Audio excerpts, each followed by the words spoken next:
प्रतिकूल परिस्थितियां, कोई ऐसा नहीं है संसार में मनुष्य इस मृत्युलोक में जन्म लेने वाला जिसके जीवन में प्रतिकूल परिस्थितियां ना आवें। हर मनुष्य के जीवन में प्रतिकूलता के क्षण आते हैं और उस प्रतिकूलता के क्षण में आप विकल हो गए और सारे भार को यदि आपने अपने माथे पर रख लिया तो उसका समाधान तो निकलेगा नहीं, ये बात तो पक्की है। और कई बार व्यक्ति जब विवेक शून्य हो जाता है और सारा भार अपने सिर पर ले लेता है तो उसका मानसिक संतुलन बिगड़ जाता है और वह अपने अमूल्य जीवन की भी हानि कर बैठता है।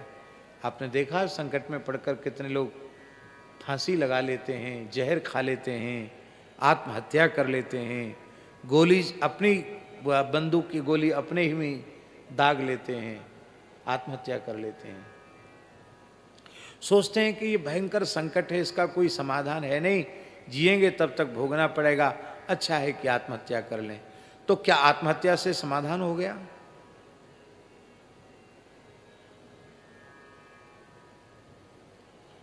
आत्महत्या से समाधान नहीं हुआ और भयंकर समस्या पैदा हो गई।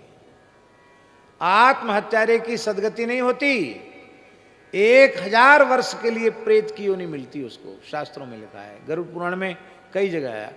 आत्महत्यारे के संबंध में महाराज जी लिखा है, बड़ी विचित्र बात है, क्या कहें। सब बातें लोगों को सुनकर खराब भी लग सकती हैं, लेकिन प्रसंग आ गया तो हम कह देते हैं। जो मनुष्य आत्महत्या करे वह अपने परिजनों के द्वारा संस्कार का अधिकारी नहीं है।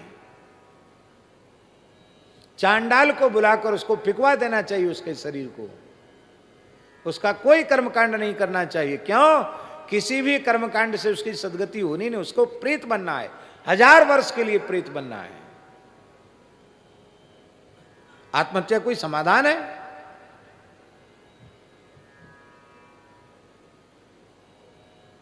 तब हम निर्भर कैसे हो? सबसे उत्तम उपाय तो यह है कि ईमानदारी से भगवान के शरणागत हो जाओ। शरणागति ही जीव को निर्भर बना सकती है। हरिम जगाम शरणम उत्पातागम शंकिता, भगवान की शरण हो जाओ। भगवान की शरणागति निर्भर बना देती है।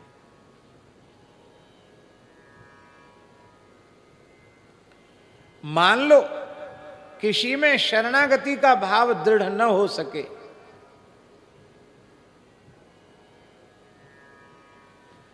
क्योंकि शरणागति कोई छोटी मोटी चीज नहीं है। भक्ति से आगे की वस्तु है शरणागति, भक्ति से भी श्रेष्ठ वस्तु है प्रपत्ति, शरणागति। और शरणागति का भाव सुदृढ़ मन में न हो पावे तब उसका दूसरा उपाय है निर्भर होने का। वो मध्यम है, मध्यम कहो या तृतीय श्रेणी का कहो, उत्तम उपाय नहीं। उत्तम उपाय तो है भगवत शरणागति। शरणागत जीव यदि चिंता करता है, इसका मतलब है उसने भगवान का आश्रय ही नहीं लिया। आश्रय लेने के बाद फिर चिंता किस बात की?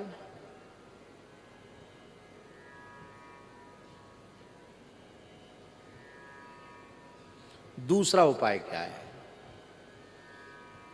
सामान्य जीवों के लिए? काल कर्म विधि सिर धरी खोरी, ये दूसरा उपाय है। अपनी खोपड़ी से भार हल्का कर दो, किसी की खोपड़ी पे रख दो। किसकी खोपड़ी पे रखें? बोले काल, क्या करें, समय ऐसा है, समय के कारण ऐसा हो गया, सब समय के फेर से होता है। काल बड़ा बलवान है, कालो ही दुर्तिक्रमः। तो अपना भार तो कम हुआ कि नहीं हुआ? दूसरा है कर्म।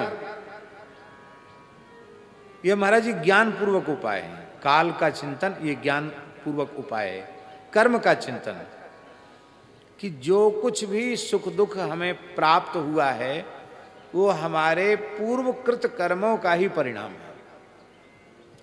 क्योंकि वर्तमान शरीर से हमें प्रारब्ध कर्म भोगने के लिए मिले हैं, प्रारब्ध के अधीन ही ये शरीर मिला है। प्रारब्ध का निर्माण कहां से हुआ?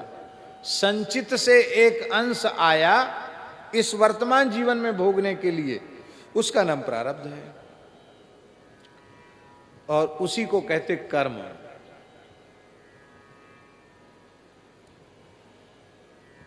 तो हमारे संचित कर्म ही ऐसे थे जिन कर्मों से इस प्रकार के प्रारब्ध का निर्माण हुआ। इसमें हम किसी को क्या दोष दें, इसलिए अपनी खोपड़ी पर भार रखना अच्छा नहीं। ये तो कर्म के कारण ऐसा हो गया। ये दूसरा है। और तीसरा,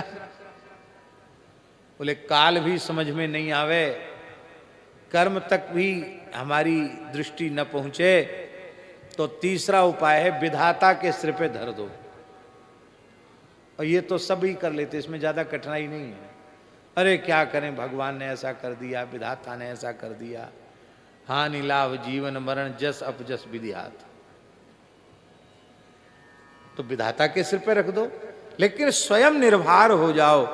निर्भर नहीं होगे तो तुम्हारा शेष जीवन अभिशप्त हो जाएगा, व्यर्थ हो जाएगा, कुछ कर नहीं पाओगे।